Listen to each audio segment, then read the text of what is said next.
is LBC from Global, leading Britain's conversation. Sunday with Lewis Goodall. Well, a very good morning to you. It is Sunday the 26th of May 2024 in week one of the general election campaign. Hurrah! You're listening to Sunday with Lewis Goodall on LBC. Rishi Sunak pledges to bring back mandatory national service if the Tories win the upcoming general election. It is the first major pledge from the party with 39 days to go until Britain heads to the polls. But how would the policy work in practice? We will put that to the Home Secretary. Also, it's time for change, and that means the Conservatives have to go. Lib Dems continue their campaign over the weekend with the launch of a battle bus to highlight how the party would support the NHS. That's gone well in the past. It follows the pledge from leader Sir Ed Davey to hire an extra 8,000 GPs if elected into government. Sir Ed joins us live later in the hour. Call 0345 6060 973. Text 84850. This is LBC.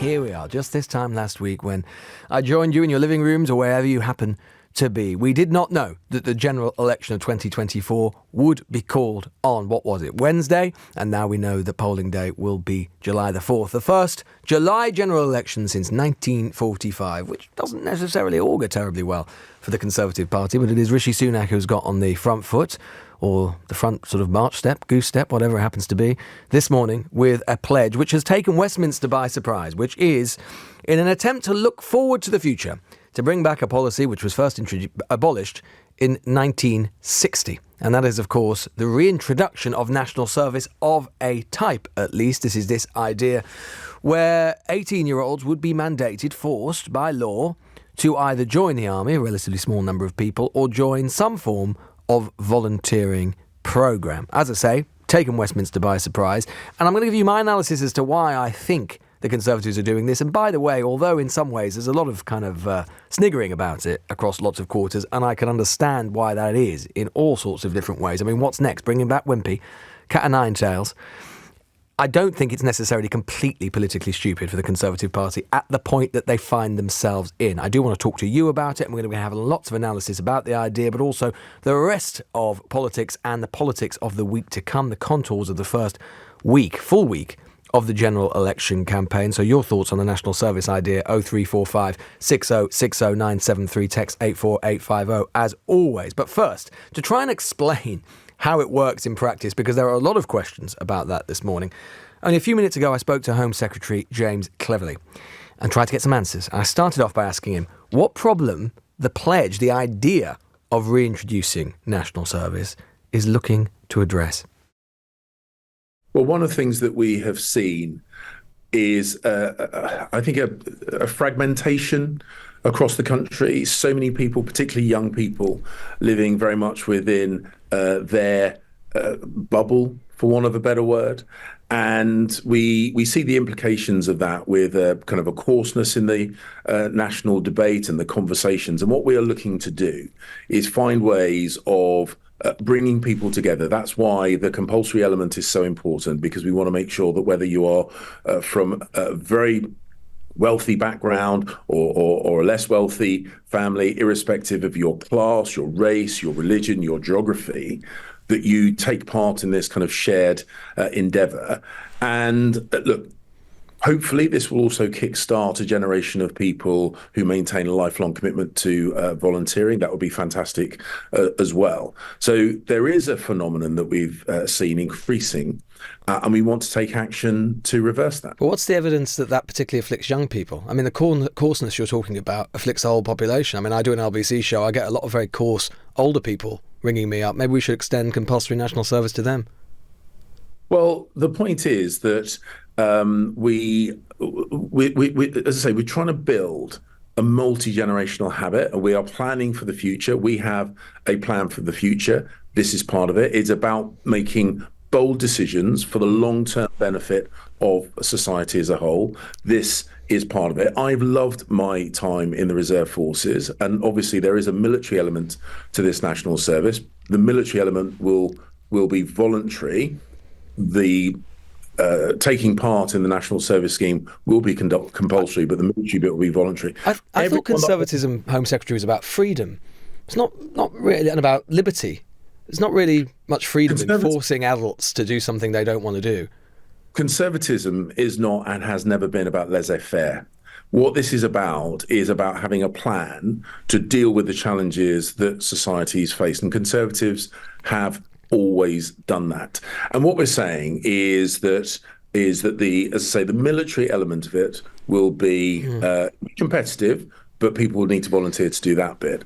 But overall, this is about making sure that we have a society which gels together, is at ease with itself, maintains the wonderful, diversity that makes our country so fantastic. It's protecting what we value, and that is right at the heart of Conservative philosophy. How long has the Prime Minister been convinced of the merits of National Service, Home Secretary? I was looking at Hansard this morning. I can't find a single reference to his ever talking about National Service or conscription in Parliament. Not once. When did he talk to you about it? When did he become convinced of it? So we have, as a party, had a conversation in various forms around this for quite some time. When I was at City Hall back in 2008, we had a project called Time for Action, which was dealing with youth policy in London, and support for voluntary youth groups and uniform youth groups was part of that. We were the party that introduced National Citizen Service. So this is part of a long and it was the Prime Minister, when he was Chancellor, who cut the funding for the National Citizen Service by 2/3. So if he thought it was such a good idea, citizen service for young people, why did he cut its funding so substantially? Well, one of the things that the Prime Minister had to do was take difficult and bold decisions to make sure the public finances were balanced. And what we have seen, his time in Chancellor, he brought in furlough to protect livelihoods as well as lives during COVID. And he took tough action, which has meant that our inflation levels now down from over 11% back into back to normality. So he's very conscious that you need to make the right decisions at the right time. Well, maybe it was because it was a failure. I mean, that National Citizen Service followed an investigation independent, found the scheme consistently failed to meet government targets, delivered value for money, executives were being handed six-figure salaries despite dwindling youth participation, and a former board member said the programme was little more than, quote, a holiday camp for mostly middle-class kids. Why will your scheme be any better than that?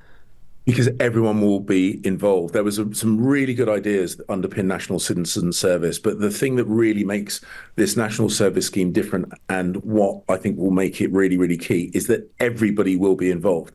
And it won't just be for middle-class kids. It will be for everybody. And the wealthy will mix with the less wealthy. People of different religions will mix with each other. People of different backgrounds, different viewpoints, different politics will all mix with each other, and remind ourselves that we have much more in common, remind ourselves why this is, I have no doubt, I've no hesitation in saying the UK best country in the world. We want to keep it that way. That's what we want to preserve, and we preserve it by addressing what we've seen, sadly, is this kind of fragmentation that has driven social friction, and that we're seeking to address that. What if you don't want to do it? What happens to you if you're 18, you say, I don't want to volunteer, I don't want to join the army, I've got other plans? What happens? So it will be compulsory. We will look at what the appropriate response will be. Could you get arrested? Use that. No, there's not going to be a criminal sanction for this. And so where will the compulsion come then? So, well, in the same way that people are compelled to be in educational training between 16 and 18, there are lots of structures where. But isn't the sanction then that your parents then will face sanction if you don't send your kids to school? In this case, you'll be an adult. So what happens to you? To the point, it's not a criminal sanction. Also, what we have decided to do is make sure that, because we want this to continue, we don't want this to be a party political football. We're going to put forward a royal commission, which will make sure that the details, those kind of balancing details, are clearly thought through, depoliticized, so this will endure. But this follows the example of a number of other countries where they have a mix of military but predominantly non-military national service. Will you get paid if you're doing the volunteering bit of it? If you're doing the military bit, you will get paid. If you're doing the non-military bit, you won't. Which will be most of the young people, because the military bit is quite small. So you're going to have to work for free when you're an adult. You're going to have to work for free. The military bit will be a year-long commitment. Yeah. The non-military bit will be 25 days over a year, which typically we envisage being split up in 2-day chunks. There may be other structures, and again, the Royal Commission. But if you're 18, you can go and join the police, you can become a prison officer. So you, as a newly minted police officer or prison officer or whatever, prison guard, you're going to have to be giving up, by law, some proportion of your free time to do this, to work for free. Well, I know lots of police officers, lots of soldiers, lots of people that work in public service also volunteering their time. Yes, and again, volunteer, because volunteer means you want to do it, not that you're forced to do it for free.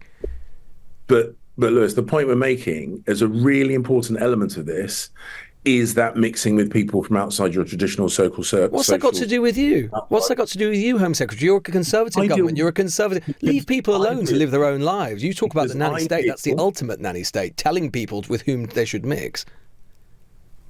Because I deal with the repercussions of social fragmentation. When we have protests on the streets of London where different groups of people are that's about Gaza. Have fallen out of the habit of talking to each other, fallen out of the habit of respecting differential political points of views. I deal with the implications of that. And where there is an opportunity to remedy that, of course it is right we take that opportunity to. And if people are saying they don't want to take this course of action, fine. Elections are about choices. And the Labour Party thus far, who would be the alternative party of government, perhaps propped up by others, but the likely alternative party of government, I don't see have brought forward any issues to address this fragmentation in society. So we've got a plan, and the plan is designed to make sure that we do what we can to address these fractures and the kind of. Why is it always young people at the sharp edge of your policies, Home Secretary? I mean, can you understand that if you're a young person, you might be forgiven for thinking that the Conservative Party doesn't like me very much? You know, you triple their tuition. You triple their. Well, let me finish. You triple their tuition fees. You took their right to go and work and study in Europe without impediment away. You didn't fund their education pandemic recovery plan properly because your Prime Minister, when he was Chancellor, said you didn't want to find the money. But now you have found the money to make them go and do something when they're fully grown adults at the weekends, or to make them join the military. The Conservative Party has always been a party that's had a plan for the long term of the country. We are investing in young people. We are trying to address some of the challenges, some of the difficulties that young people face. I speak to young people a lot, always have done. My first role in politics was on youth policy at City Hall in London. And when you've heard people say, when I was in London, I heard people say they didn't mix with kids from the next door postcode. You can do one of two things. You can have pensioners don't do that, Home Secretary. Pensioners don't mix with people in the next door postcode. It doesn't mean you're forcing them to go and mix with people. You can, if you're asking me questions. I'm just trying to explore the logic of it, Home Secretary. I'm just wondering why it's young people specifically at the sharp edge. This is something where we're investing in young people. We do that all the time. Our education structure is about investing in young people. An investment in young people is a smart move, and it is a smart move not just for the here and now, but for the long term, because again, stimulates lifelong habits. This is something which I have no doubt, because in the other countries that we've looked at that do this is a very, very popular scheme. Parents particularly very, very keen for their children to be involved in this kind of stuff. You're making it sound like a negative. This is a positive, and a massive positive. And I'm genuinely a bit shocked that you and a few others seem to be upset with the idea of investing £2.5 billion in the future generations of this country. Well, some people might say, Home Secretary, that £2.5 billion would have been better spent on the pandemic recovery plan. But I just want to move on to your own area, which is, of course... Was that a question? No, I'm just saying that there are plenty of people as part of political debate who might well think that the money could be better used. But anyway, I just want to ask you about your own area, Home Secretary, which is, of course, small boats and the border. Obviously, Rwanda is going to be a big part of this campaign. Is the Rwanda plan, are there going to be any Rwanda flights taking up before the general election? Well, the Prime Minister has said that the first Rwanda flights are earmarked for just after the general election. We are still doing the preparatory work for that. We have not paused that. The Labour Party have said they will scrap the plan, even though we have invested in the infrastructure and the capability development in Rwanda, and even though we are progressing the scheme. And Rwanda will be part of a number of measures that we're putting forward, including the Small Boats Operational Command, which is already in existence, already up and running, already doing multi-agency work, and already liaising with European law enforcement agencies. Labour's grand plan for migration is to, as far as I can make out, change the name of the organisation that General Duncan Capps already commands, doing exactly what they said that they would do with their new border command, or whatever they're calling it. So they're suggesting they're going to do less than we're doing. And we recognise this is a challenge. It's a challenge faced by European countries and other countries around the world. And we're not claiming it's easy, but you need to have a number of strands, including a deterrent, because you can't return people to Syria. You can't return people to Afghanistan. Understood, and I know that's the argument. I just want to clarify. Well, we don't know for sure. We don't know if you don't have a country like Rwanda to send them to. Sure. Labour will inevitably have to have an amnesty. And I'm going to ask them about that on the show today, Home Secretary Finn. I just wanted to just clarify and confirm. You don't know. You can't guarantee that there will be a flight taking off before the general election day, July the 4th. No, we've said there is not going to be one. There's not going to be one, so there's no possibility of that happening. What we're saying is we're working to flights immediately after the general election. The planning is happening. The operations are happening. We continue to be liaising closely with the Rwandans, who are the receiving nation, and the process. Fine. A Labour government would turn off all that work. And a Conservative government would ensure that those flights take off immediately after the general election. And on net, just finally, Home Secretary, on net migration, obviously we saw the figures this week, not as high as the year before, but still very, very, very high by historic standards. When can we expect, there's another Conservative government, so you'll have been in for nearly 20 years by then, by the end of the next Parliament, what sort of figures do you want to see them return to? Are we talking to the couple of 100,000 where they were before Brexit, lower than that, the tens of thousands? What sort of number should they be? So it's worth bearing in mind that part of, not the whole reason, but part of the reason why our legal migration figures have increased significantly is because of the work that we've done hosting Ukrainian refugees. Sure. Those count as the figures, and the very, very important and generous offer we put to British national Hong Kong Chinese so that they could come to the UK and move from China because of the oppression that they were feeling by the Chinese state. So that is part of the reason. There are other things which have led to higher numbers than we're comfortable with, which is why immediately upon being appointed, I took action. And as you said in your intro question, those numbers are now coming down. We have a plan to continue reducing those. But you've got to remember that the Labour Party, who are, as I say, the alternative proposition at this election, have voted over 130 times against all our border control measures, opposed the changes that we made to the visa regime, which has seen those numbers come down. And yet at this election, they will try and claim that they are a party committed to reducing migration, when none of their actions reinforce that claim. And at elections, I think the Labour Party do have a duty to be open and honest. And there really is a lack of honesty, whether it's on that small boats command or that border command, where they're not being honest about the fact it already exists.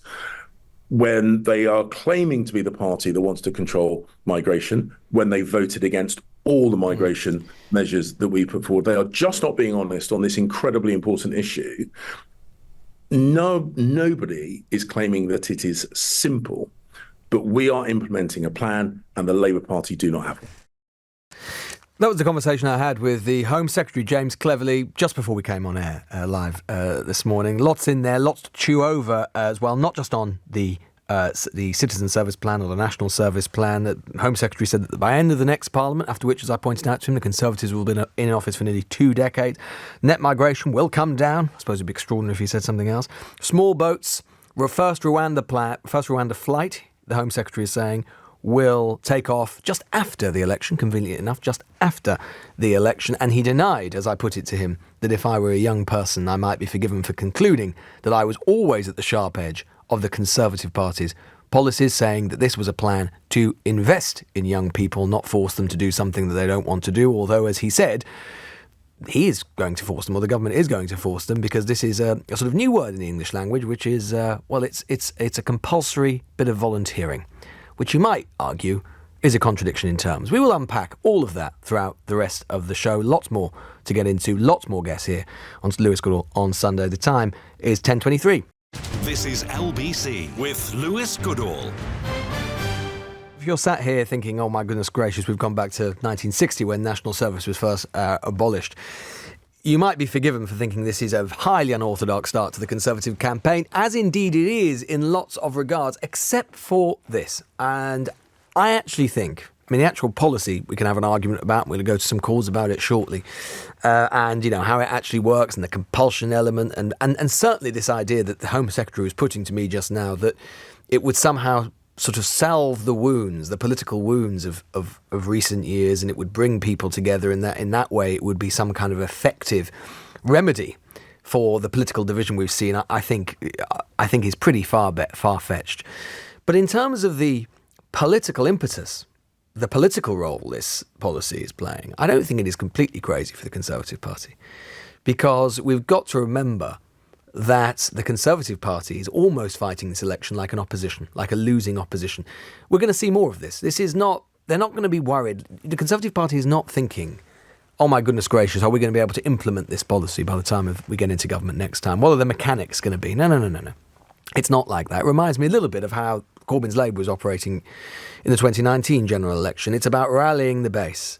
It's about finding true blue Conservative policies that will try and divest, to transfer at least a proportion of the electorate who voted Conservative and for Boris Johnson's Conservatives in 2019 and are currently saying that they will vote for, among other people, reform, and trying to bring them back to the Conservative Party. It's about trying to narrow that gap. I don't think many Conservatives think they'll be able to narrow it during the course of this campaign and overtake the Labour Party, but at least trying to minimise the damage. So I expect that and predict that we will see more of this. I would not be surprised at all, for example, if we see the Conservatives pledge to abolish inheritance tax and other things, other sort of shibboleths of the Conservative right and the unconservative politics in recent years. And it does poll well among those voters, although I must confess, I was drawn and did remember a certain clip from that fantastic series, BBC series, Yes Minister, about national service. I thought I'd share it with you this morning because it does sum something up. Cool, do you? No. So she starts asking you some questions. Mr. Woolley, are you worried about the number of young people without jobs? Yes. Are you worried about the rise in crime among teenagers? Yes. Do you think there's a lack of discipline in our comprehensive schools? Yes. Do you think young people welcome some authority and leadership in their lives? Yes. Do you think they respond to a challenge? Yes. Would you be in favour of reintroducing national service? Yes. Oh, well, I suppose I might. Yes or no? Yes. Of course you would, Bernard. After all you've told, you can't say no to that. So, they don't mention the first 5 questions and they publish the last one. Is that really what they do? Well, not the reputable ones, no, but there aren't many of those. So, alternatively, the young lady can get the opposite result. How? Mr. Woolley, are you worried about the danger of war? Yes. Are you worried about the growth of armaments? Yes. Do you think there's a danger in giving young people guns and teaching them how to kill? Yes. Do you think it's wrong to force people to take up arms against their will? Yes. Would you oppose the reintroduction of national service? Yes. There you are, you see, Bernard. The perfect balanced sample. So, we just commissioned our own survey for the Ministry of Defence. Absolutely sublime and brilliant, and does illustrate the potential dangers of thinking a policy is popular. It's a sort of thing that people like the idea of, and I'm noticing in particular the sort of voters who are in their sort of 60s, boomer voters who kind of almost have convinced themselves they did national service and think that the sort of discipline they got from it must be instilled into others. But of course, basically, in order to have done national service, you have to be over 85. But that is the sort of weird political world that we're living in. Let's talk to Scott, who's in Norwich. Scott. Morning, Lewis. Good morning. I think this policy is absolutely insane. I think this is, as you've been saying, sort of the vestiges of a dying political campaign where they've flailed around, found a focus group of their core voters and thrown ideas at them enough of them said national service was kind of a good idea back in the day, so they've shoved it in their manifesto. It's insane. I suppose, Scott, I mean, we're in an election campaign now. Political parties need to get votes, and it's not ignoble or unreasonable to look at their polling or look at their focus groups and look at what their voters want and give it to them. I would agree, but this is not one of those policies that I don't think that's that kind of policy. They're not promising to tackle migration, like you had the immigration minister on to talk about it. And I think the wording around this especially is what's important. And Mr. Cleverly specifically said he wants to get young people out of their bubble, whatever that means. And it's insinuating that somehow young people are out of touch, or they need education, they need to be, brought into line because they're on the streets. And I'm just wondering, well, okay, whose fault is that? Who's broken the national cohesion that they're trying to rebuild? Well, I suppose he would argue, among other things, it's social media and so on, but it's a fair point. Scott in Norwich, grateful to you. You're listening to Sunday with Lewis Goodall on LBC. Coming up, end the chaos, turn the page and rebuild Britain. It's a slogan you'll be hearing a lot more of in the coming weeks as Labour used the first weekend of the campaign to focus on, you guessed it, the economy. We'll be joined live on LBC by Shadow Work and Pension Secretary Liz Kendall. But first, at 10:31, let's get the very latest LBC News headlines with Jenny Barsby. This is LBC with Lewis Goodall. Obviously a big factor of every British general election, and I think probably an underreported one so far in this general election, are of course the Liberal Democrats, because although of course so much of the focus will be on the Labour Conservative battle in a slew of seats in the south of England in particular, and in some unexpected places, the Lib Dems are going to be giving the Conservatives a run for their money. And in that respect, with all of the talk of 1997, which I think to some extent can be overdone, that is one of the dynamics that is similar. So let us talk to Sir Ed Davey, of course, the leader of the Liberal Democrats. Sir Ed, thanks so much for joining us on the show this morning. First of all, I've just got to get your reaction to the National Service announcement from the Conservative Party. Something you'd support? No way. Lewis, and hello. It's our first chance of chatting during this general election, our 6 weeks campaign. I was really slightly amused but alarmed by it, really. Here's a policy that they, on their figures, which I think underestimate the cost £2.5 billion a year. And at the same time, they're cutting our army. Troop numbers, if the Tories have their way, will go down to make our British army smaller than at any time since the Napoleonic Wars. How dreadful is that? We have a war on mainland Europe, and Liberal Democrats have been arguing for quite a few years now that those cuts should be reversed. And that is our core to our defence policy, which we'll outline when we publish our manifesto. We will reverse those troop cuts. It would cost actually quite a bit less than what the cost of this Conservative programme is. And I just think it's a distraction. I think it's wrong. And I don't think it will make our country safer. We really do need to back up our army. We need to reverse those Conservative cuts to our army. What do you make of, just briefly, the argument that is being put forward, which let's take on its merits from the Home Secretary? He's saying that the premise of the policy is to try and address political division, to kind of create a unifying experience. And in that respect, there are other countries, Norway, for example, which has a very similar scheme. We wouldn't be alone in having something like this. I think for a Conservative minister to say they want to reduce divisions in our society is quite bizarre. They have divided our country on so many ways, and they continue to do it. Just take basic public services. Let's invest in them, bring the country together. Let's have decent health services. Let's invest in our education, and invest in our army. I think this is quite a pathetic attempt, desperate attempt from Conservatives to grab a headline. I think the vast majority of people are just going to say, come on, you're completely out of touch. And, we've been arguing that Rishi Sunak and Conservatives are out of touch for some time. I think this is another example. When they're cutting our army in the ferocious way they are, and then to offer this up, way more expensive. I think it's ludicrous. Let's turn to your own announcement over the last couple of days. You've pledged to recruit 8,000 more GPs.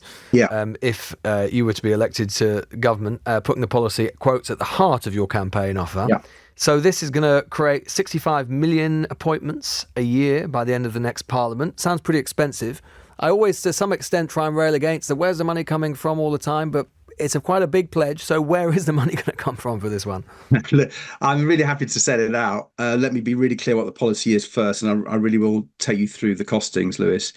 If you look at our health service, one of the problems is we haven't invested in GPs in primary care, whether it's NHS dentists, community pharmacists, but particularly GPs. And our GPs are working incredibly hard. They're massively overstretched. When you talk to voters, they can't get appointments, or it takes a long time to get appointments. And what that often means is then people end up going to hospital and putting pressure on the hospital. So, and it's more expensive to see people at hospital. So we've concluded that a key way of saving our NHS is to get huge numbers of extra GPs, so we can give a right to people to see a GP within 7 days or 24 hours if it's an emergency. So you're right, it's a big policy. It will cost about £1 billion a year over the lifetime of the next Parliament. So it's quite expensive, not expensive as the Conservative policy announced today, I had to add, but it's a big policy, a part of our health program. Now, where's it going to come from? When we publish our costs of manifesto in, I don't know, 2 weeks' time probably, once we're all fully signed off, then we'll set it all out. However, we have already been really clear about one or two sources of income that will go into that pot. And one big source is the big banks have had big tax cuts from the Conservatives since 2015, amounting to £4 billion a year. We'd reverse that, and that £4 billion a year would go into our pot when we show our cost of manifesto, and some of that money would go to this GP policy, which we think is an important part, an integral part of giving people better health service in their community. Obviously, we are very soon going to move on inexorably and perhaps dispiritingly to a debate about the debates that take place in this country over the course of the general election campaign, which have become a feature of British general election campaigns in recent years. There are different proposals going around, including several head-to-head debates. I assume you would be between Rishi Sunak and Keir Starmer, I should say. I assume you would be very unhappy about that. Yeah, I think it's better for democracy if voters see more than just two people. I think we have a totally out of touch Prime Minister, and I think people want to see fresh faces. And although I've been around a little bit while, Lewis, you know, you and I have had lots of chats over the time.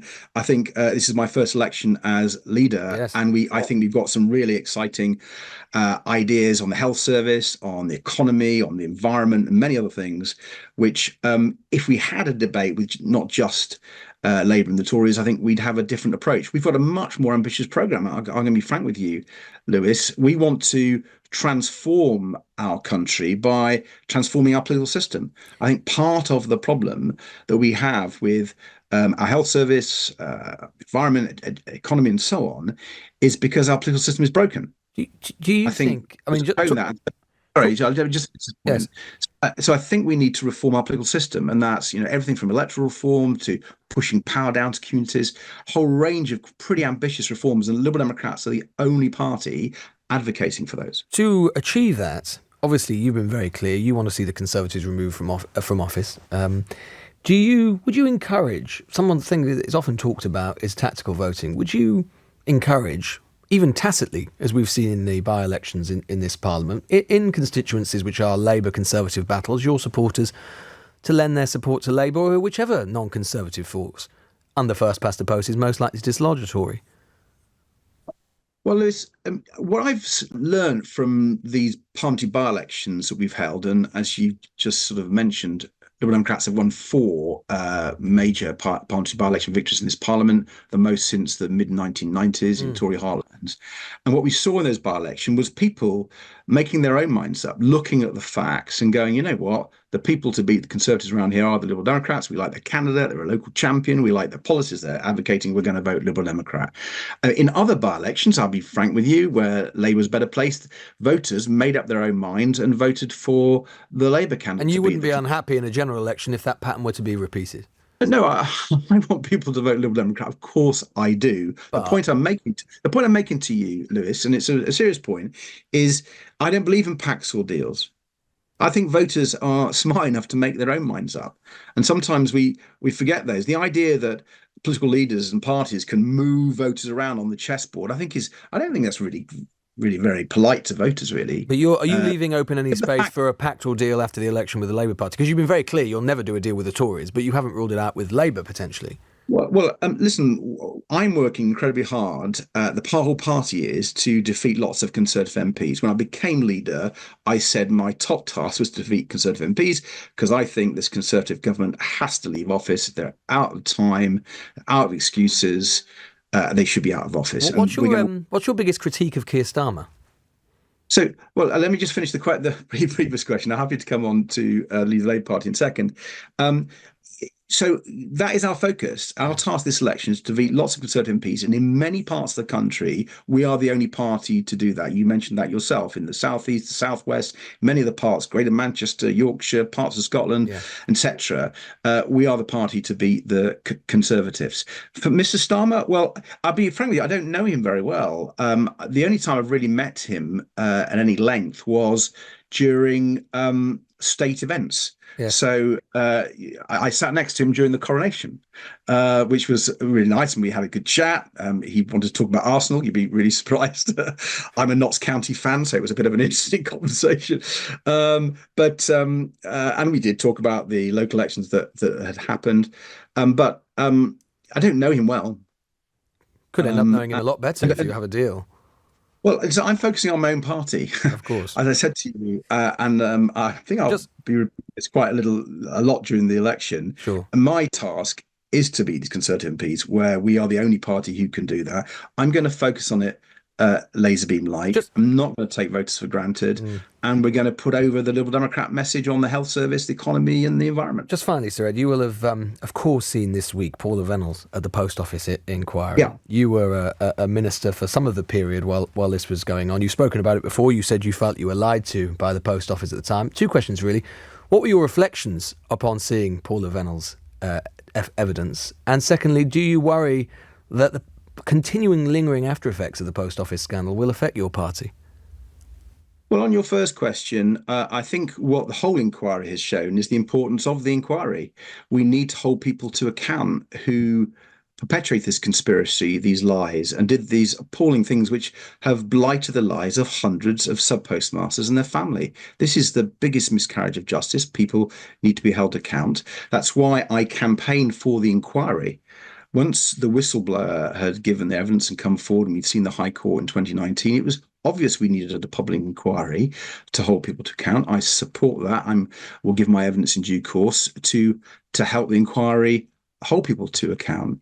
To be honest, in terms of our campaign, people are talking about the health service. They're talking about the economy. This doesn't come up. No, it's not. It just isn't.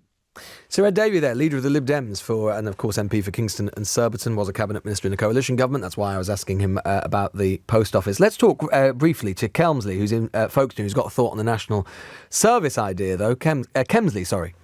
That's right. Morning, mate. How are you? Morning. Very well, thank you. What are your thoughts on national service? Would you have liked to have done it?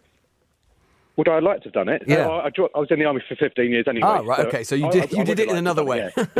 Yeah, I chose to do it. You chose to do it. Yeah, I think people are looking at it sort of the wrong way, the government as well. I think everyone's thinking of old school national service. There's nothing wrong with putting people into 6 months a year of military training, or they can go join the fire service, the ambulance service, because it's going to help with life skills later on in life. It's make better employees. Everything like that. First aid, for instance. If there's a car crash on a motorway in 10 years' time, what to do? A lot of people are now panicking. There's so much more to it than just running around with a rifle or joining the army. They can do much more with it. Kemsley, I'm going to cut you off there because the line is not great, I'm afraid, but I think everybody heard what you had to say. Kemsley there in favour of it, saying that basically people have an outmoded, maybe Dad's Army-ish idea of what national service is about. We'll be getting more of your calls throughout the rest of the show. You're listening to Sunday with Lewis Goodall on LBC, coming up after 11. I've won a few bets, by the way. A couple of pints of Guinness. I said it would be a summer election. Could Reform UK prove the ultimate headache for Rishi Sunak, with the party looking to sweep up disillusioned, unhappy Conservative voters? What will he make of the national service idea? I wonder. Their leader, Richard Tice, will join me live in the studio. That is in the next hour. Lewis Goodall here on LBC. The time is 10:48. This is LBC with Lewis Goodall. All here on LBC. We've heard from the Conservatives and James Cleverly, the Home Secretary, this morning. Let's talk to the Labour Party, who, of course, in a matter of, less than 6 weeks, could be the next government of the United Kingdom. Let's talk to Liz Kendall, Shadow Work and Pensions Secretary, of course, Labour MP for Leicester West. Liz, thanks so much for joining us on the show this morning. I've got to start with your reaction to the national service idea from the government. James Cleverly said to us earlier that they have a plan for young people. The Labour Party doesn't. Your response? Well, look, elections should be about the future of the country, not fighting for a better past. And I'm afraid this kind of headline-grabbing gimmick epitomises the choice at the next election. Yet more unfunded spending commitments from the Tories with no real plan, saying and doing what they've been saying and doing over the last 14 years. You'll remember David Cameron's National Citizen Service, or a fully costed, fully funded plan to really deal with the challenges young people face and give them the opportunities they need for the future under Labour. I mean, our plan is to get those frontline teachers that we need into all our schools, overhaul apprenticeships, create the good jobs that young people want, and to build 1.5 million new homes. Because what most young people are desperately worried about is how on earth they'll ever get on a good job or on the housing ladder. That is what Labour offers, a changed approach, a real plan for the future, not more chaos and, quite frankly, desperate gimmicks from the Tories. Liz, we've heard over the last few days Rachel Reeves, the Shadow Chancellor, talk about the idea and quote that stability is the new change, or will be the new change with a Labour government. This idea of stability, I mean, it's on your. I know you don't like calling it a pledge card, but the 6 first steps of Keir Starmer when he gets into government is to restore economic stability. And there's 2 points I sort of think about that. Is one, the economy is not exactly unstable right now. It's just quite bad. You can be stably bad. I mean, surely a Labour government could do better than having a stably bad economy. I mean, Lewis, have you tried to remortgage your home over the last year? But those interest rates have now stabilised. That's my point. So yes, there was a period of instability about 2 years ago. If you've had to remortgage and you're paying 240 quid extra a month, as is on average. So interest rates are going to come down under a Labour government. That's been awful for people and their bills, food. But Liz, a Labour government will have no control over monetary policy. That's for the Bank of England. So what's that got to do with you? The key point here has been that the Tories' mini-budget, crashing the economy, the chopping and changing of Prime Minister's chancellors, no long-term plan for investing in our infrastructure or the jobs of the future. I mean, all of these things have a long-term impact on interest rates, mortgages and taxes. And that is, you are right that the problem is, pathetically anemic, if any, growth in the economy under the Tories over the past 14 years. But that economic instability, and I would also argue political instability, is having a real impact. It's having a real impact on what investors think about the UK. It's had a real impact on the money in pension funds. And that is the bedrock on which everything else is built. This election, ultimately at the heart of it, is going to be an election about the economy, who has got a better plan. And the truth is, if you want change, you've got to vote for it. I mean, Einstein's definition of madness was to keep doing the same thing over and over again and expecting a different result. But what if you want transformative change? Because that's kind of what I'm getting at. Because stability doesn't really scream transformative change. What if you want transformative change in the economy? Just going back to kind of like a roughly stable macroeconomic situation. Obviously, that's great. We all want that. But it's not transformative, is it? If the economy had grown under this government as it did under the last Labour government. Yeah, but it hasn't happened anywhere, to be fair, Liz. I mean, nowhere in Europe that has happened. There would be 50 billion extra to put into our vital public services. So it is the foundation on which everything else is. I know people want change. I really do. I mean, many people are sort of desperate, really desperate, and others just have had the hope kicked out of them. But the truth is, you cannot change everything overnight. You have to do it step by step by step. And you'll remember back in 97, Lewis, our pledge card said we'd take 100,000 people off the waiting list. I was only 8, Liz, so even though I was a politics obsessive, but even I was a little bit sort of not quite as plugged in then. I keep forgetting how old I actually am now, Lewis. That's what that made us. But we left government having ended waiting. It was a 10-year plan of investment and reform.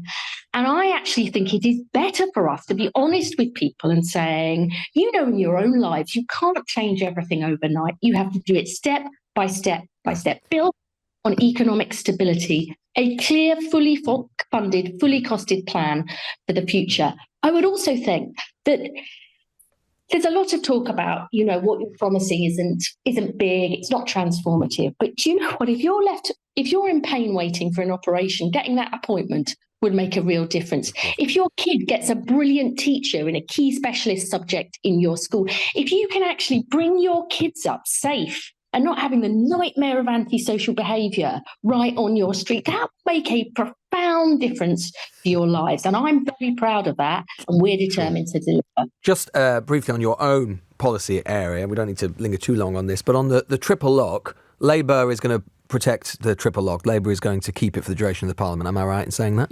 Yes. Yes, we are. Let me tell you why. Because I think there's been a lot out there about, pensioners have never had it so good. But it's not just that people have worked hard and contributed and saved all their lives.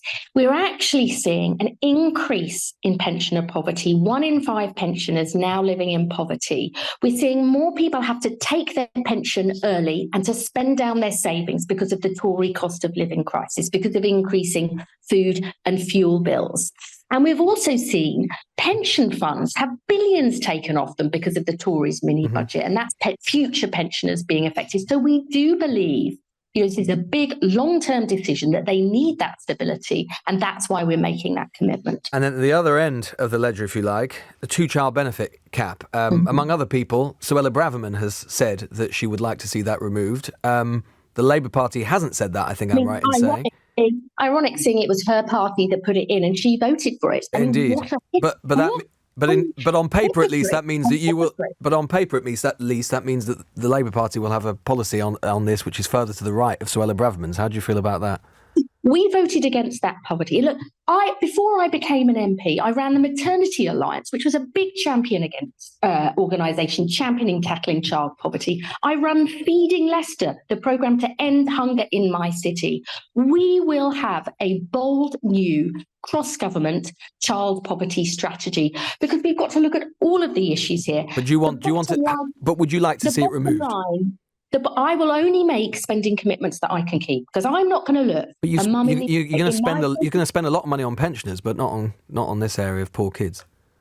We are going to make sure that people can get good jobs that pay a decent wage in every part of the country. 70% of children growing up in poverty are in a household where someone works. So we've got to make work pay. We've got to create more better skilled, better paid jobs.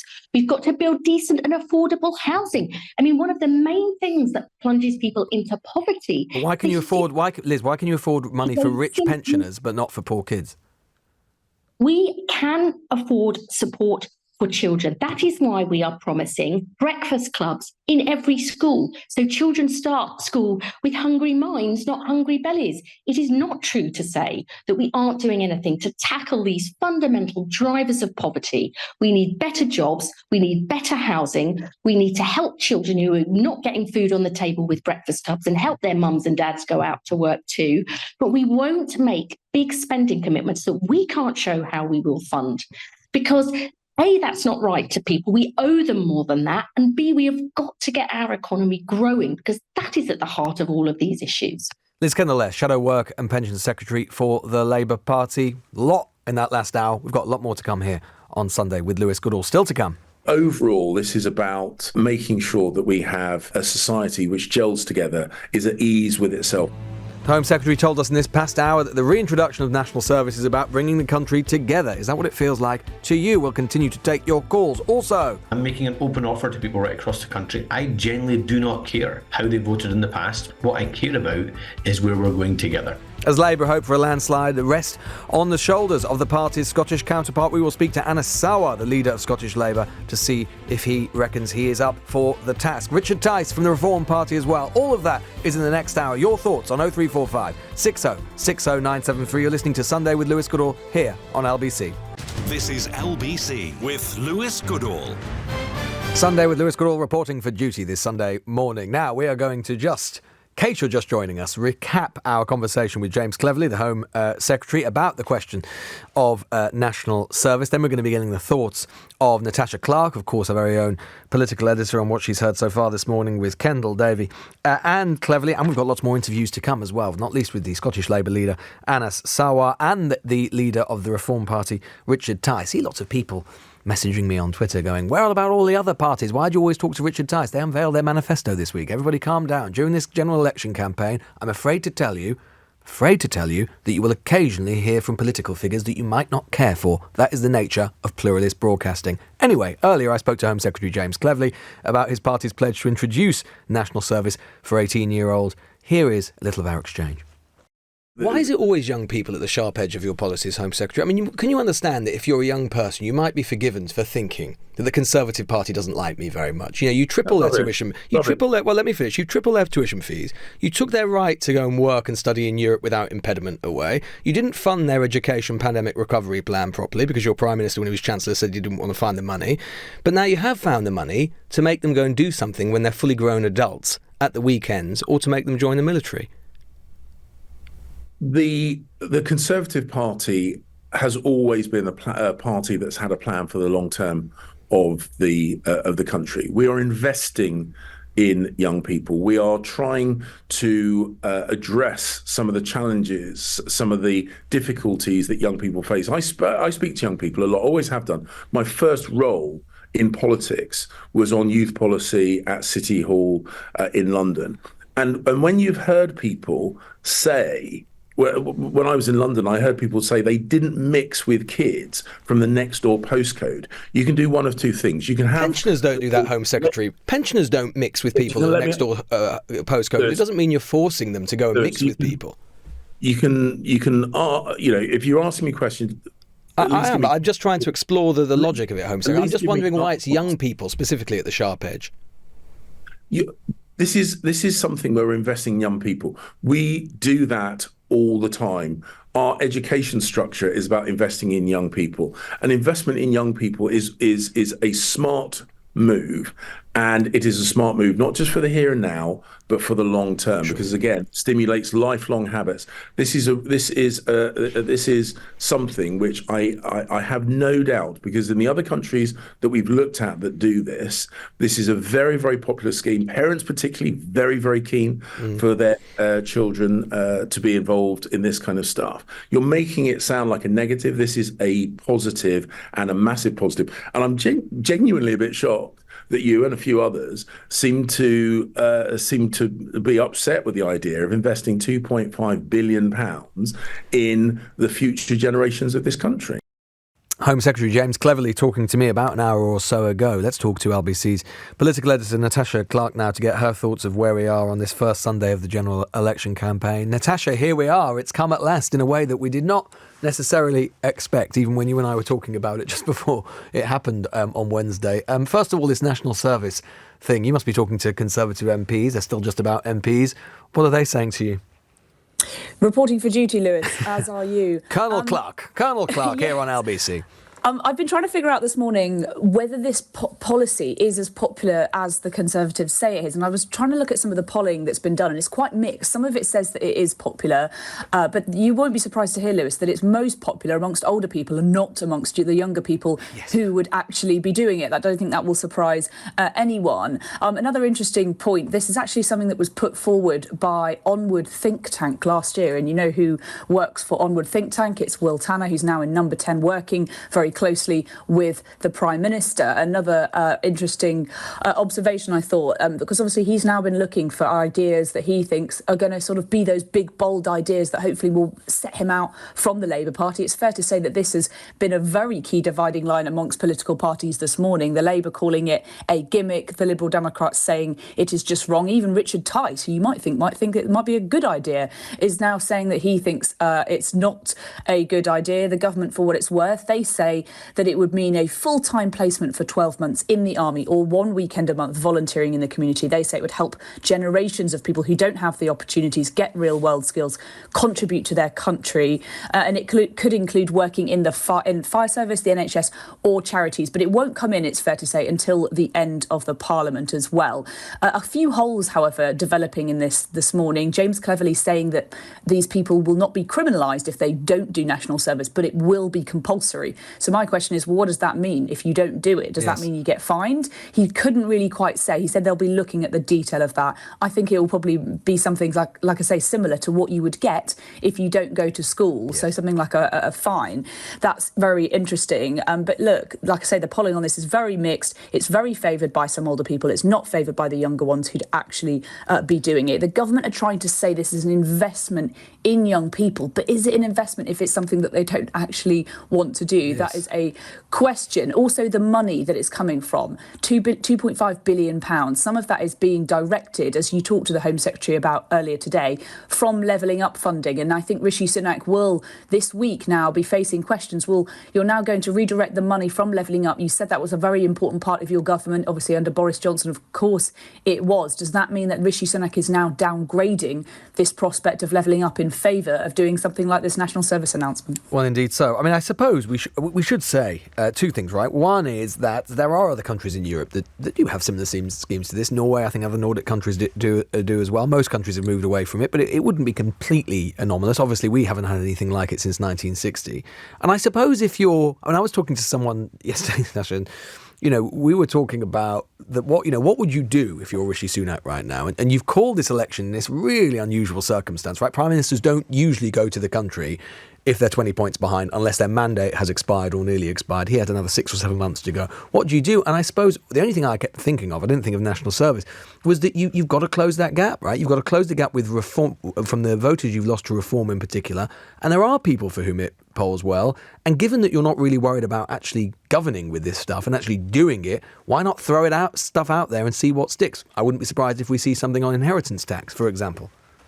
Yes, and we saw that from Rishi Sunak a little bit towards the end of the leadership campaign. If you'll remember back that far, Lewis, it does feel like a long time ago now, and it was. An eon. But he did sort of change tack, and I think he was a little bit bolder towards the end of that campaign. His team were encouraging him to be bolder, make more bold policy choices. He still refused to do things like Liz Truss was saying, like, cutting taxes. He still insisted that would be economically irresponsible to do at that time, saying it wasn't the right time to do so. But he did get bolder towards the end of that leadership campaign, and I do think we will now, in the next few weeks, start to see from the Prime Minister some bigger, bolder attempts to try and close those gaps. And at the same time, obviously, the government and the Conservative Party will be hoping that the scrutiny will be increased on the Labour Party for their plans. And I think we are already seeing that today. And Labour Shadow Chancellor Rachel Reeves was on the BBC this morning. She was eventually admitted that she will not increase income tax or national insurance under a Labour government. She's already being forced into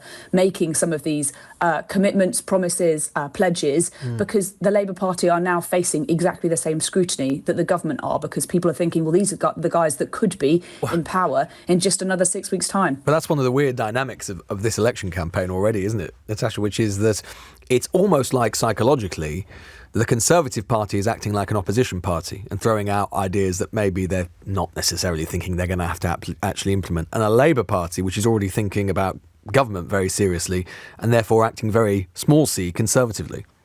Exactly. And, your interview with Liz Kendall that you did just a couple of minutes ago, she didn't like that comparison that you threw out there that, you're committing to rich pensioners by committing to that triple lock. But what are you doing for poor kids in poverty? They are. I mean, it's just a fact, exactly, right? Completely true. And, they will face increased scrutiny on exactly their spending plans and exactly which bits of money are going to go where in the next 6 weeks. She said that the breakfast clubs that the Labour Party have promised would help with child poverty. But there will be many people looking for those big, bold policy radical ideas from the Labour Party as well, essentially saying that we know sort of what Sir Keir Starmer stands for, but we want more detail on exactly the type of things that you would do if you're in office. But all of this, obviously, Lewis, goes back to the fact that the economics, the country, the Treasury, not in a fantastic place financially, and every single party is going to be squeezed because we're going to see different pots of money allocated around. We're going to see existing savings. We're going to see lots of number crunching, and already both sides throwing accusations at the other side side, your figures are dodgy, your numbers are dodgy, we can't trust you. And yes, I think we're going to see some much more of this mudslinging over the next few weeks and essentially month and a half. I suppose, at least from the Conservative side, they can say that they're starting Sunday with everyone talking about an idea, right? Talking about something that they're putting forward, rather than what has been basically the narrative of this admittedly so far still young campaign, which has basically been lacklustre Sunak performance, things not being planned properly, it basically calling an election and not finding the Labour Party on the hop as a result of it, but by finding his own party on the hop as a result of it. I mean, it hasn't been, from the rain onwards, the best start to the Conservative campaign, has it? No, it hasn't. I think the decision to send the Prime Minister out in the rain, fine if that's what you want to do, but I would have absolutely given him an umbrella to do that, even if you couldn't potentially see the number 10 Downing Street door or whatever it was that they were exactly worried about that looking like. Of course, yes, the moment with a football club as well for the Prime Minister, where he was talking about the Euros in Wales, to a country where the supporters will not be actually playing in the Euros at all. That was it. And going to a Titanic shipyard, I genuinely think that was a really silly idea from someone.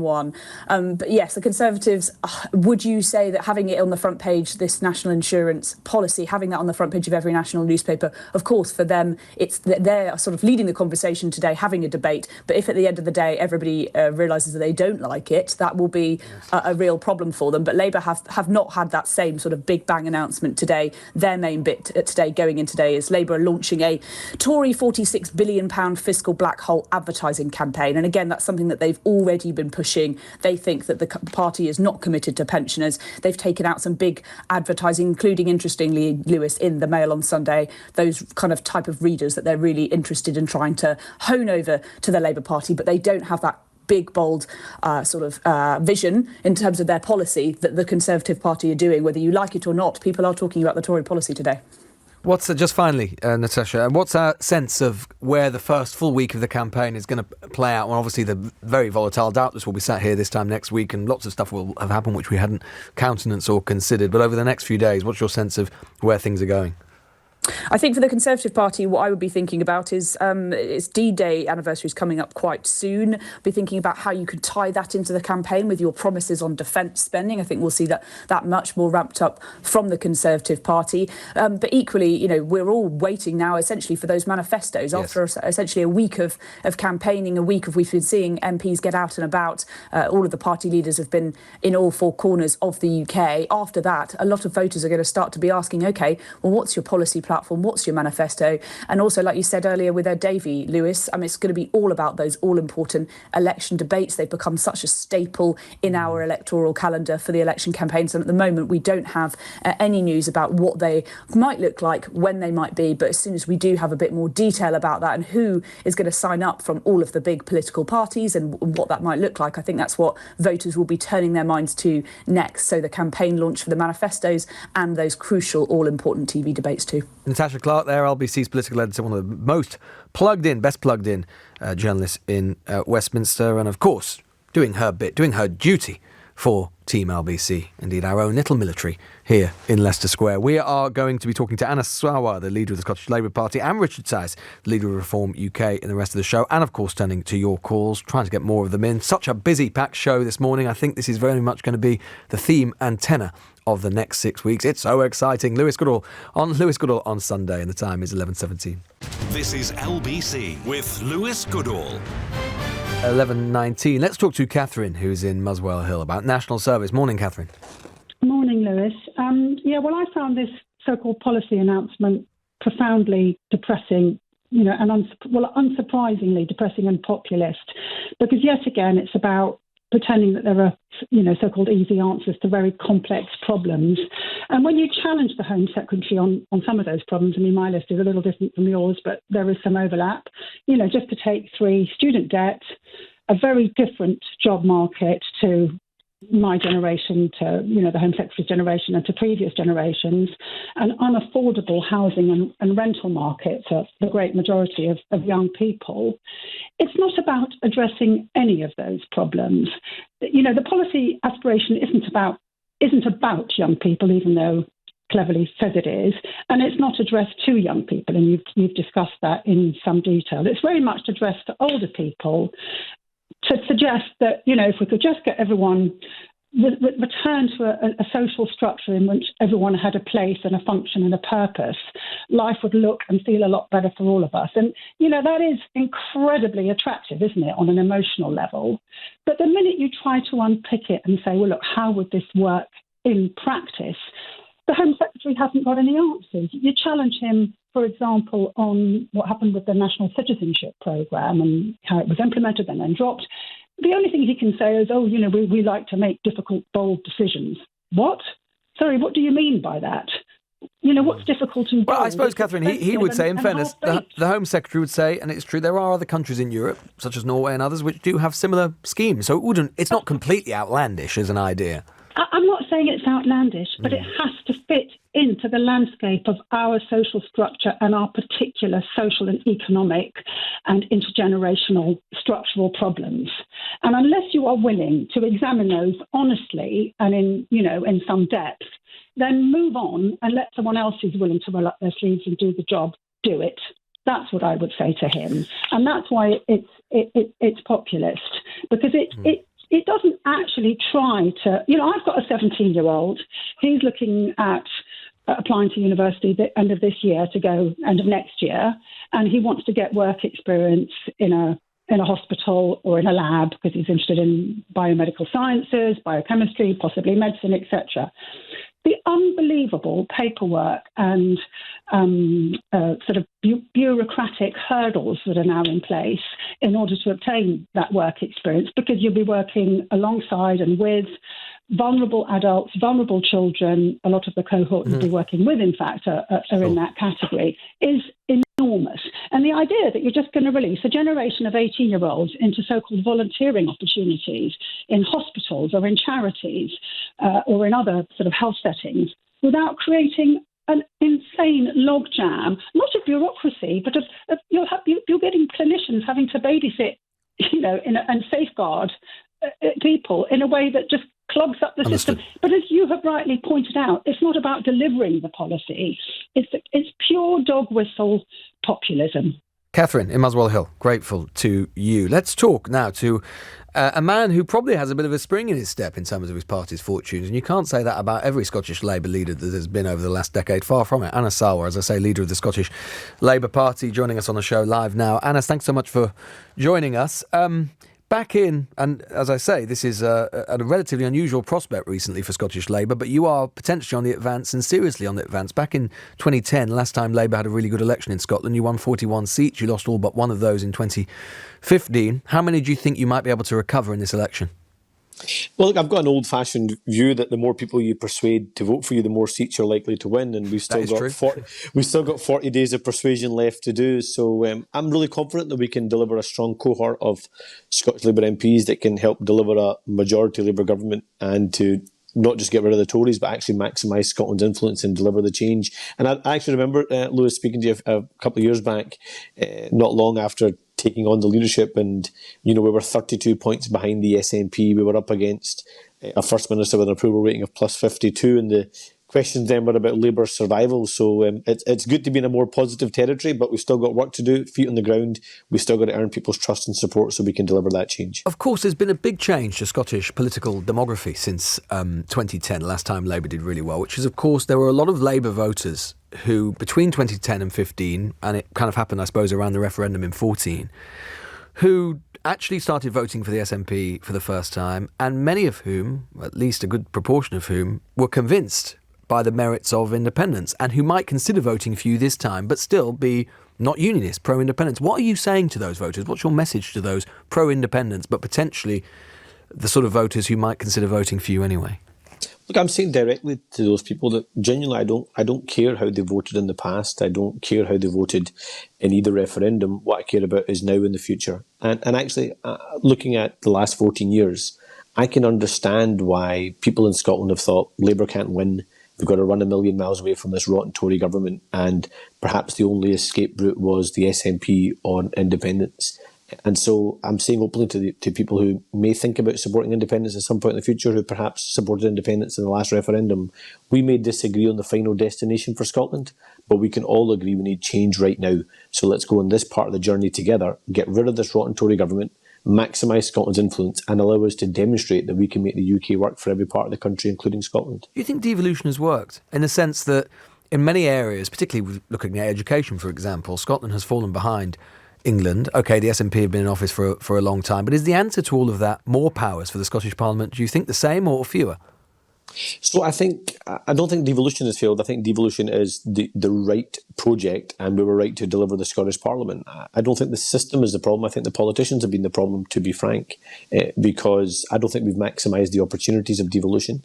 I think there has been some examples of big social change, free personal care for the elderly, a ban on smoking in all public places being two examples. But have we maximised the potential of devolution? I don't think so, because sadly we've got into this trap where devolution was meant to be about Scottish solutions to Scottish problems. It was meant to be about two governments working together when it was in the national interest, but still being able to have different political opinions. But over the last 14 years in particular, it's felt like devolution has become two governments seeking areas to divide and disagree with each other and ultimately fail Scotland. So rather than talking about the powers dynamic, I think the more important part is how do we return devolution to its founding principles? How do we reset devolution and actually demonstrate to people that, one, you can have a UK government that's on your side, but also have a Scottish government that is using the power it has to change your lives? Because our NHS has gone backwards, our education system has gone backwards. In actual fact, every single institution has gone backwards in the last 17 years under the SNP rather than got better.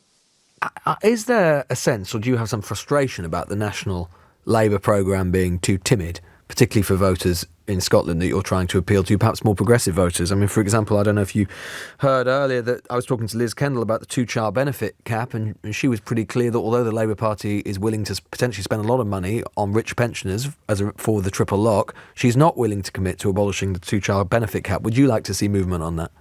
So just firstly on the two-child benefit cap, I can completely understand the challenges of the crashing of the economy by the Conservatives, and therefore Labour, one, only making commitments that they know that are funded, and secondly, only making promises that they can keep. That's the right and sensible approach to take, because we don't want a repeat of what happened with Liz Truss in the mini-budget.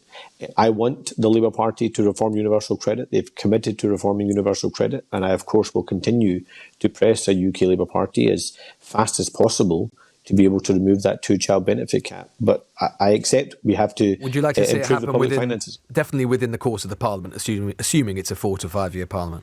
Well, I hope the financial circumstances allow for us to do that reform of universal credit, which I know will be a commitment going into this election campaign. In terms of the wider programme, Lewis, I actually back up the wider programme, because I don't think you can underestimate the scale of the challenge we see right across the UK. And Keir's done a tremendous job in changing our UK Labour Party. We've had to do a big job in changing the Scottish Labour Party. The slight difference is, in Scotland, we don't need reassured. We know that we have to get rid of the Tory government. I accept some communities in other parts of the UK have needed reassurance.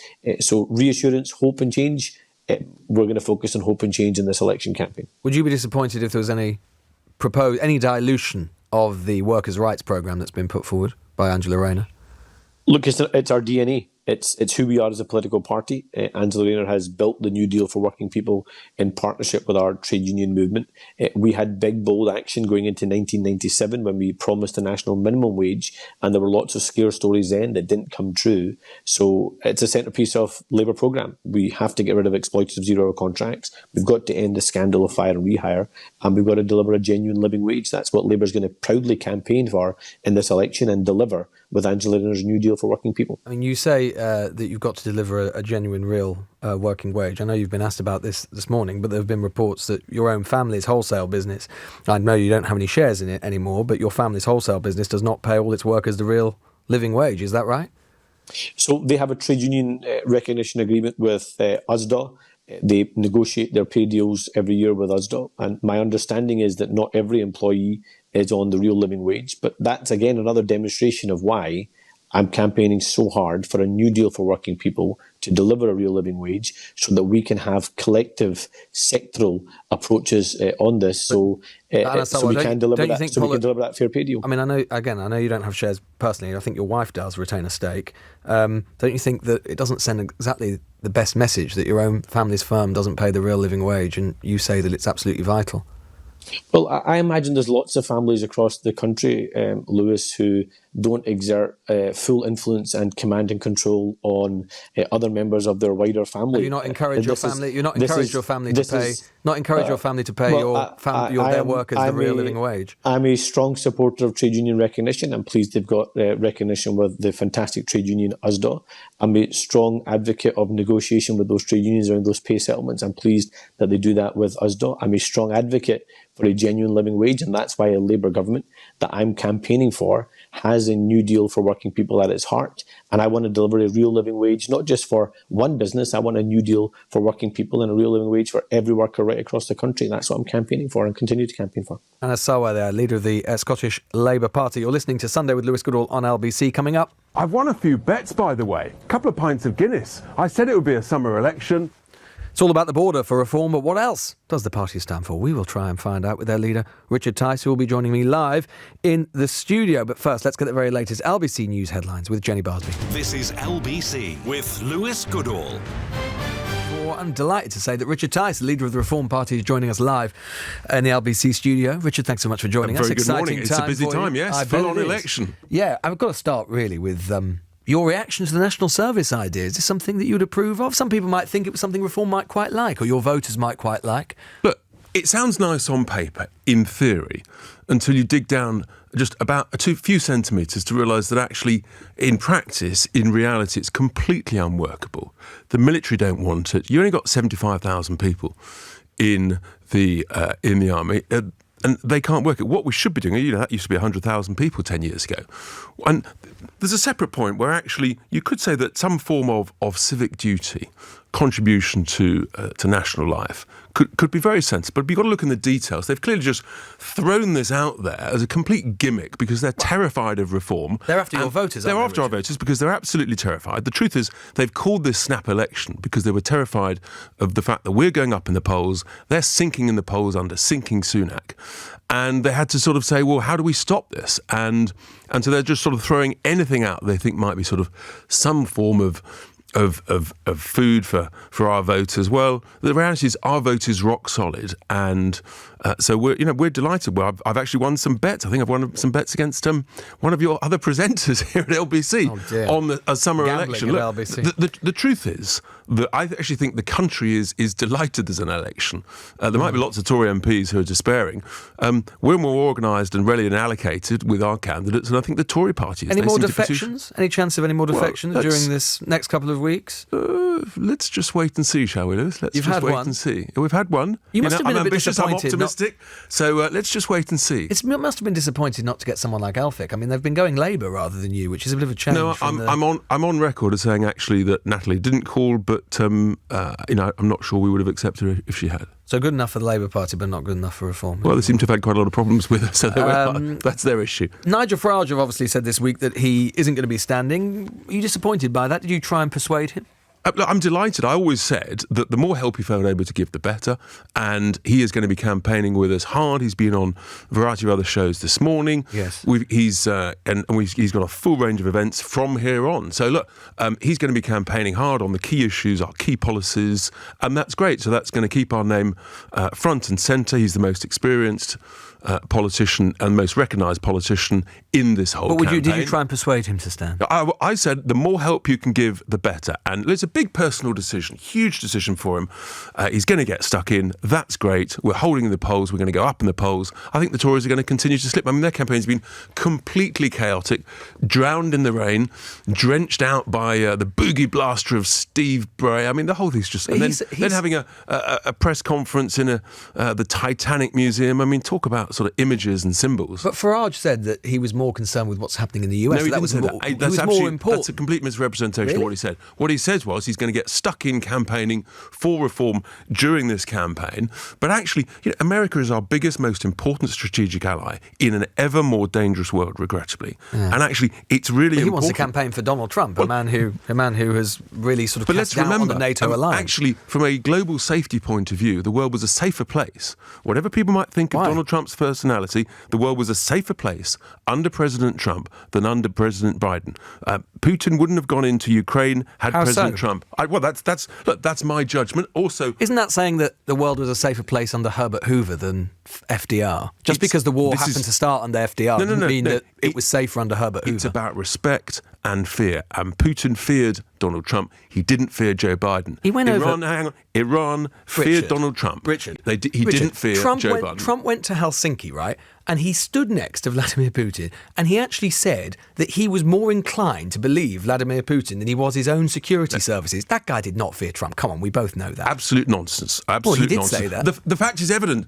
So you would vote for Trump? Look, I don't have a vote. That's irrelevant. The real point is, the reason that Nigel will campaign, I suspect, later in the year in America is because America is a very important ally for the United Kingdom, and they're our biggest singles trading partner, our biggest, most important security and defence partner. It's very important that we have a very strong relationship with the next president of the United States, and that's a more than 50% chance of being Donald Trump. But you would prefer it to be Trump? Than Joe Biden. I mean, I think the evidence is clear. Frankly, America was in a better place, and I think our relationship with America was in a better place. Encourage the Labour Party to make Farage the ambassador? There's been some talk of that. Do you think he'd do a good job? I think he'd do an excellent job as an ambassador, but I suspect that may not always be very diplomatic. That may not be on Sir Keir Starmer's shortlist. But there we are. Let's think about your ideas. Looking through some of your proposals. I mean, you're planning to spend a lot of money. You're going to cut a lot of tax. You're going to spend a lot of money. I mean, this is the imperative. If people look on our website at our draft contract, it's very clear. So what we're going to do is we're going to save a lot of money that's unnecessarily being wasted in order to invest it. What we're doing actually is essentially we're cutting back off expenditure in order to invest in frontline services. So on income tax, no, I just want to because people won't have necessarily seen. So on income tax, you promised you'll cut NHS waiting list to zero in a space of 2 years. On income tax, we'll lift the starting point threshold to £20,000. Right, that takes 7 million people who are paying any income tax. So you're going to we're the party of the working class. That's what that proves. Well, you're going to have massive cuts on income tax. At the same time, you're going to cut NHS waiting list to zero. How on earth are you going to be able to afford that with those massive income tax cuts? Exactly, because what you do is we're the only party that's saying actually you've got to invest in healthcare an extra $17 billion a year. You've got to use the independent healthcare sector much, much more. Where's the capacity? Where's the money? In the independent sector? There is capacity in the independent sector. That's been confirmed. But because there will be more money available, it will grow massively. That's what happens in markets. But here, let me tell you how you pay for it. Richard, we will end up with a currency crisis, the likes of which would make Liz Truss... Let me tell you how you pay for it. Unfunded stuff, come on. Lewis, you clearly haven't done your research and read the document. Right, so... If the Bank of England didn't pay voluntary interest on the QE reserves, people like Robert Peston, people like Gordon Brown, lots of economists agree with me, that's $35 billion a year. If you scrap net zero, that's going to make no difference to global climate change, that's $30 billion a year. If you cut out back office waste, £5 in 100, there's vast waste all over the place, that's $50 billion a year. If you scrap HS2, if you reduce foreign aid, all of a sudden...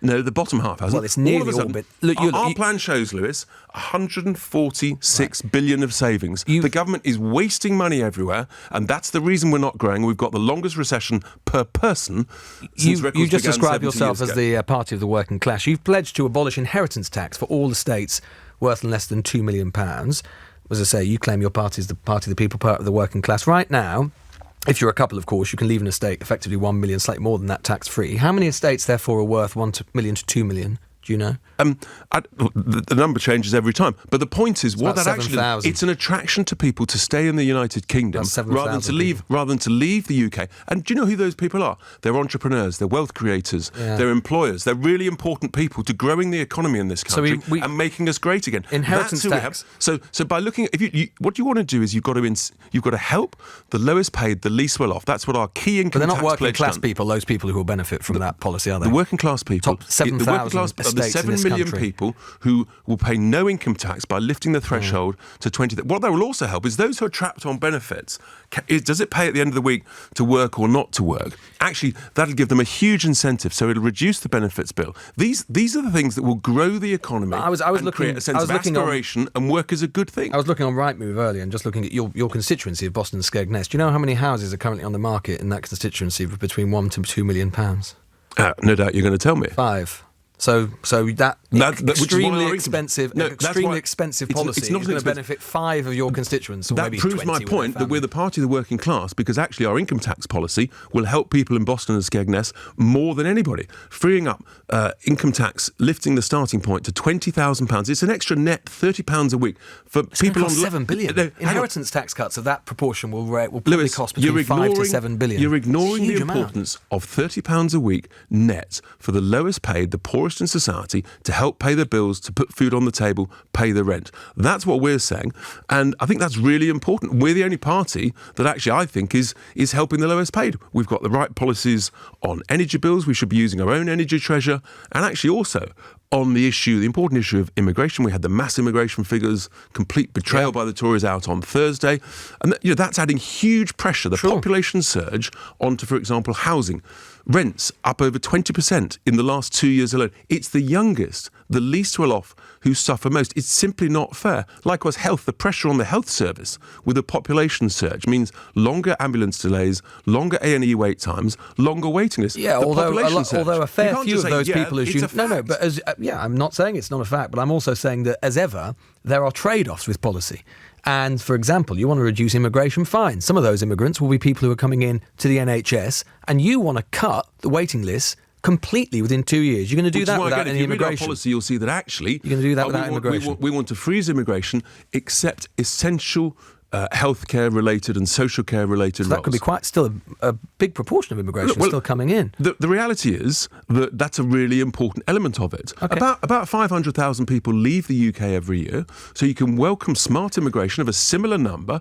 But what you need are public services to be able to absorb the immigration. And immigration's a great thing when it can be sensibly, properly integrated. What was that graph about that you had? Was that about getting people talking about the graph? Was it another £350 million on the side of the bus? The one that showed a net immigration line from 1066. Yeah, Richard, you will know that. Lewis, you well know the ONS data back in 1067 was high quality, and look, it was a great graph. It was a great graph because what it showed was that basically there'd been almost no net immigration until cumulatively until around about the sort of mid to late 1990s, and then it's absolutely soared. And the last 2 years has seen more people settle in the UK. It's been a huge change, for sure. It's been a huge change, and it's the pressure on our services, on our housing, on our health, and it's depressed British wages. And it's simply unfair, particularly for young British people leaving school, unable to get housing, unable to get a decent, higher wage job. It's about fairness and about the least well off, isn't it? In a general election campaign, on a narrow point but important point of parties putting out credible and not misleading. It wasn't graphics. Misleading. Well, it is, because we don't have any data from the Norman Conquest, Richard, as you know. Not a sentence I thought I'd be saying in this general election campaign. We know we got invaded back then. Yes, that is true. We do know that. But as you know, the ONS was not especially in fine fettle in 1066. I'm not sure it's in fine fettle now. The truth is they've been revising their numbers upwards in the last year. They've revised the numbers upwards for 2022 from 606,000 to 764,000, which is I think about a 24% increase. So the likelihood is the 23 number will be revised upwards. So James Clotterley saying that the numbers have gone down, frankly, I suspect he's going to be proven wrong. Were you sad to see Michael Gove leave the Cabinet and leave Parliament? You a fan of his? Obviously, he was a fellow Brexiter. Look, Michael, I think, has actually... he stands for many things, but he's from a different party. He's clearly... whatever people think about him, he's given a lot to British politics. Am I sad to see him go? No, I think he's failed to enact Brexit properly, and so I feel that he's part of the team that have betrayed the opportunity of Brexit so far. If you don't win in Boston and Skegness... I will win in Boston and Skegness. But if you don't, will you resign as leader? It's a hypothetical. It is indeed. I'm focused. Much like the ONS figures in 1066. I'm focusing on winning, Lewis. I'm focusing on winning. That's what I'm focusing. I mean, if you don't win any seats, will you stay on? We'll win seats. Don't you worry about that. How many? I mean, I know you'd love us not to, but we're going to win seats. I have no view whatsoever about it, Richard. The more millions of people that vote for us because they actually want change, and that's the reality. If you want socialism and high taxes and low wages and mass immigration putting pressure on public services... But you're a man of results. If you don't get results, you'll be gone. And we'll get millions and millions of votes. What I'd like is more votes than the Tory party. And actually... You think that's possible? I actually think that's possible. And that's why actually there's no such thing as a wasted vote. And it's offensive to suggest there is. What people want to say is, I want change, I want to vote reform to show Westminster that actually this great country of ours needs reform all over the place. The economy, health, defence, law and order, migration, all these things need reform. Richard Tice, leader of the Reform Party, saying he will definitely win in Boston and Skegness, even raising the possibility that the Reform Party might win more votes than the Conservative Party. That would be a turn-up. Lewis You have to Goodall. be an optimist. Well, when you're leading Reform, I bet that's true. Lewis Goodall on LBC at the time is 11:48. This is LBC with Lewis Goodall. Let's get the thoughts. We've had a lot of different interviews, lots of different thoughts and assessments of where we are at the end of this sort of first, well, I suppose half a general election week campaign. Let's get the assessment of some wise heads, I think, now, with John Stevens, the political editor of the Daily Mirror, and Sam Lister, the political editor of the Express. Sam, start with you. How do you think this national service stuff is going down, and what is Sunak thinking? Well, I think the idea behind it is that let's start the campaign with a big bang, and clearly everybody's talking about it. We're talking about it here today. The newspapers are dominated by it. It's all over social media, so they have grasped the nettle in that respect. And also, I think there is a kind of very Rishi Sunak element to this, in that he is very patriotic. He very much believes in service. He believes that actually by contributing to your local community, you gain as much from it as they do as well. And so I think there is the kind of very conservative element to this. But clearly it is a divisive policy. And John, I mean, that's a fair point, isn't it? We've basically spent the narrative of the last few days has all been about how basically useless, politically feckless this campaign has been so far, and Sunak in particular. We are talking about something else, which is, whatever its merits or demerits, an idea the Tories have put forward. Yeah, and he's talked about how he wants to have bold action, and clearly this is a bold policy that people are very keen to talk about, whether they agree with it or not. I think the reality, though, is when it actually came down to it, are we going to see every 18-year-old in this country forced to do some sort of military service or volunteer in some way? I think the reality is, actually, when it came down to it, it'd probably be watered down. I mean, some of the examples they've given is that young people could help build flood defences or work with the RNLI as lifeguards. I mean, if you were forcing people to do that, the RNLI isn't going to want a lifeguard who's being forced to be there, that they want people who are choosing to be there. So I think the reality is that, yeah, this will be a scheme that gets set up if Rishi Sunak does stay in. I just don't see that they are going to be able to force 18-year-olds to do it. And you heard James Cleverly this morning saying, obviously, they're not going to arrest 18-year-olds who don't choose not to do it. Sam, where do we think we are at the end of the first week? I mean, we've had all of this kind of extraordinary couple of days, really, obviously, with, at times, it's almost felt like there must be a Labour plant in Number 10, sort of arranging these photo ops for Rishi Sunak. There's got to be concern, hasn't there, about how the first week has gone in Number 10, Sam? Yeah, the photo op thing is interesting, because actually I've been on various battle buses in my time, both Labour and Conservative, and I cannot stress to you the levels of paranoia among aides on those buses. Even the most junior aides on those buses are absolutely schooled in the fact that you do not let your leader off the bus by the exit sign. They constantly are on the lookout for potential pitfalls, for bad photo opportunities. So it is a surprise that he was taken to the Titanic Quarter. I think that was a mistake. But ultimately, these things are trivial. They are the flotsam and jetsam of election campaigns. It gets everybody riled on Twitter, but most people don't live on Twitter. John, do you agree with that? I think that most of it will be forgotten. Stuff like the Titanic, some people might remember it, but that is what happens in campaigns. Things go slightly wrong. That's why people like you and me enjoy them, because politicians have to come in contact with the public. Things will go wrong.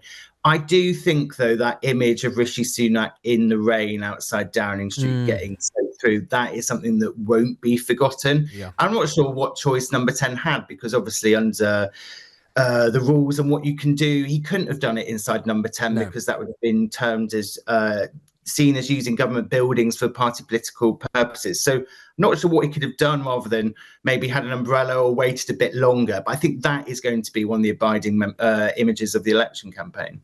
And John, we should talk a little bit about Labour. I mean, what's your sense from Labour sources, people in the Labour Party, you're talking to people around Keir Starmer? They're got to be pretty pleased with how the first, well, I say not full week, but first bit of the first week has gone. Yeah, I mean, you look at, they're the ones who are meant to be taken by surprise by this election. It's Rishi Sunak who's chosen the timing for it. But they seem to have been able to, the plan that they had on the shelf ready to go, they seem to be able to pull it off the shelf and put it into action.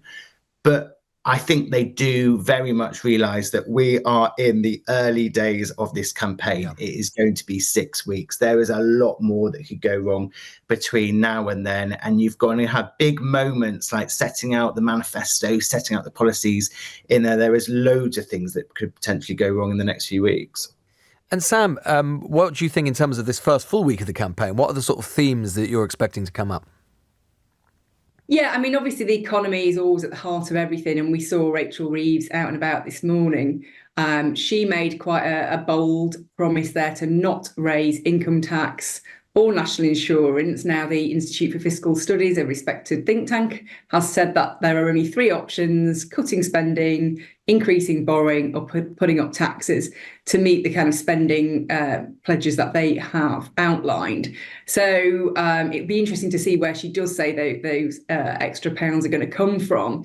And I think it's interesting, actually, because I thought she was measuring up the curtains really this morning. The Shadow Chancellor said we are now within touching distance of becoming the next government, and so clearly that is the sign of a very confident Chancellor in waiting. There, she thinks it's in the bag. And John, in terms of the next thing, it seems to me that we're all going to start obsessing about is the sort of debate about the debates, which has become a kind of a hallmark in itself of British general election campaigns, at least since 2010. Sunak saying that he wants 6, which seems pretty unlikely. I don't know if we can put the country through that. Starmer saying that it'll go by the form of the last time, which is 2. It feels like that's where we're going to end up, doesn't it? Yeah, and you can see what Rishi Sunak's doing here. He kind of wants to put Keir Starmer under pressure and say he's the one chickening out rather than me. I don't think any member of the public, let alone political journalists, wants 6 debates to cover within the next 6 weeks. But I think it is quite likely, if only Keir Starmer going to turn up to I think it's BBC and ITV head-to-head, clearly that's the only one's going to happen. John, I'll tell you, I was interested earlier. Well, I interviewed Ed Davey. I don't know if you heard it. I interviewed Ed Davey, and I asked him about the Post Office inquiry and what happened with Paula Venables. And he said something which surprised me. He said that the Post Office stuff is not coming up on the doorstep very much. I mean, maybe that's true in the main, but it's just, I've spoken to quite a few Lib Dems over the last few months, I'm sure you have as well, who are pretty concerned about the effect this might have on them. Because it has stuck with Davey. Oh, it is. And also it's difficult if you're the third party anyway for people to recognise who you are, people in the normal world outside the political bubble, to realise, well, who is the leader of the Lib Dems? And I think the number one thing that people know about Ed Davey now is he had something to do with the Post Office because he was Post Office Minister. And clearly that is quite a damaging thing to be the number one thing people know about you. John Stevens there, political editor for the Daily Mirror. Sam Lister from the political editor of the Daily Express, giving us their thoughts on the week in politics just was. What a week it was, and the week to come, which I suspect will also be quite the week. That is it from all of us on Sunday with Lewis Goodall. I will be back next Sunday at 10. I will also be sitting in for James O'Brien from Tuesday to Friday this week from 10 till 1 o'clock, where doubtless there'll be even more for us to get our teeth into in this first full general election week. If you missed any of today's show, you can listen back on Catch Up on Global Play. You can also rewind and pause when listening live to LBC, as well as listening to a wide range of podcasts, although I don't know why you'd really need to listen to any of the others, but The News Agents out every weekday with me, Emily Maitlis and John Sopel. I'm off to record a special Sunday edition of that right now. Download Global Player for free from your app store or head to globalplayer.com. Coming up at 3 on LBC, it is Carol Vorderman, but now it's time for Ali Mirage. This is LBC with Lewis Goodall.